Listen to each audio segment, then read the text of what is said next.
What is God's plan? Genesis 1:26. I've read this scripture too many times. It humbles me at the majesty of God. It humbles me. You know, when I read this scripture, it looks to me like a studio of some sort where creation takes place. You know, one of the offices of God is as creator. Only God sits there.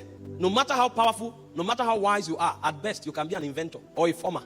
That means you need raw material to produce. The only one who doesn't depend on any raw material to produce anything is God. He's the only one who occupies that office. He can bring something out of nothing. It's one of the offices of God. God is also the only life giver. The only one who can give life is God. Only God. So when you see species replicating, the origin of that life that is introduced to create that species comes from only one being. He's called God. Only him sits there. So this scripture reveals many things to us. It doesn't just reveal God as creator. Imagine what was going on here. Earth was destroyed.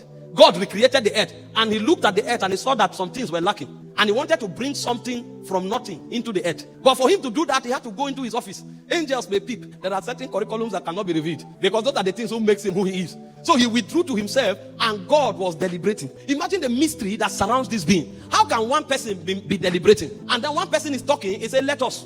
That means you are one, but you are we.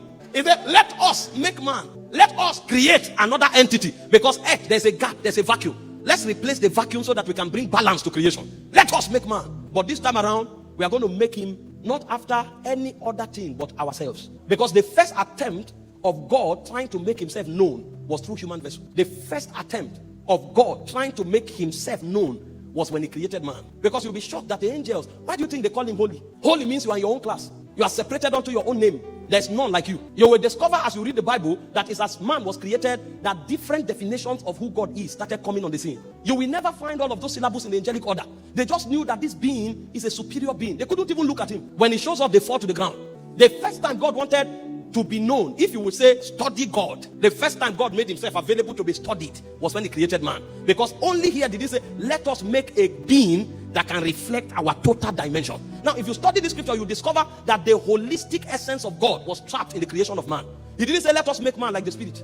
He didn't say, let us make man like the Word. He didn't say, let us make man like the Father. Let's aggregate the reality of Father, Son, and Spirit together and form a creation that resembles them. Let us make man in our own image. So if you study God's plan was for himself to be known and for himself to be manifested through human vessel. So anybody who calls himself a man who does not reveal God does not know the meaning of a man. Because the reason man was created was to host God and to reveal God. Let us make man in our own image.